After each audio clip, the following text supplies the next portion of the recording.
Tapos ma'am, 500. Sakto mo na ngayon siyang every 1,500 kilometers pag-history. Pero kung hindi nakaka-1.5, yan mo. Okay lang yan, hindi ba masira yung motor ko? Maniwala ka sa akin. Okay. Sabi ko kasi yung tinatanungan. Nalilito ako.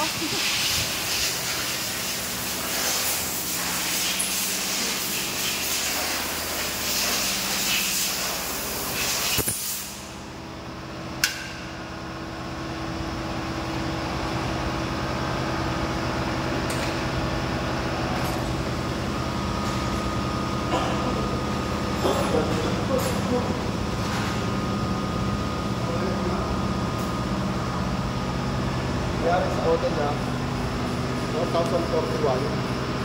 Ngayon, pagkasihan mo na yan. So, 1,041 yan, added tayo ng 1,015. Yun na lang po yung magiging natin. Every 1,500, yun ka lang magpa-change. Kaso po, mangyayari dyan, yung fuel po natin, hindi na po natin ma-redeem. Ang mangyayari na lang po, yung langis at saka yung parts na papalitan natin, doon ka na lang magkaka-discount. Pero po ito, ang change po natin dito, labor po, 165. Yun na po yung mapabago sa ating ngayon. Kasi hindi mo na makahabol yung sa coupon mo. Kasi malayo na yung length. Yung ito, 6 months. Tapos ang takbong pa lang, pang 2 months, wala pa.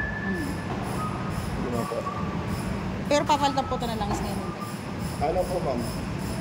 Kung sa 6 months, siguro isang beses pa lang napalit. Dalawa na yung beses ko nagtan. Nung una yung December to, tapos February to. Pinalitan na. Monthly. Bali nag-text kasi sa akin yung Yamaha, sabi, punta na daw ako doon. Kahit daw Kaso hindi hindi mo naman nagagamit. Ayun nga po. Ganito na lang ma'am, kasi nga, hindi mo rin naman nagagamit, sayang yung gastos. Ano ko na lang ngayon sa'yo na change natin siya.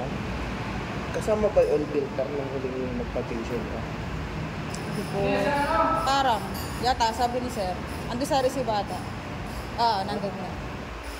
Ba't ang galit ka? Kasama pa yun na change ko ba ito natin? Hindi. Yung huling receiver ko, natawag mo. Naandun po kay sir, doon sa naga.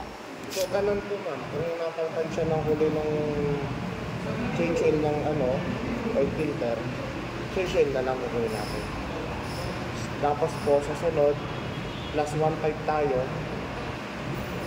Gear, change oil natin, may kasama na siyang oil filter. Yun na lang po gagawin natin. Saka ma'am, si unit, kung hindi nyo nagagamit masyado, at least paandar nyo sa iba. Yun, pinapandar ko siya lang. Araw-araw. Sayang. Tapos, makabit ka man ng spoon para may products. At least, kahit pa paano, pwede mo i-cambio siya na nakaangkat. Ayan, ma'am.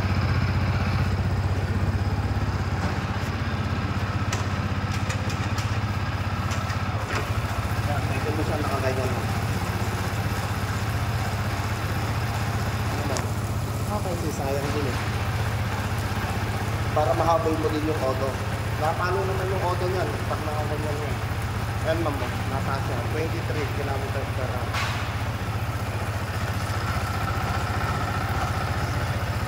Ano po?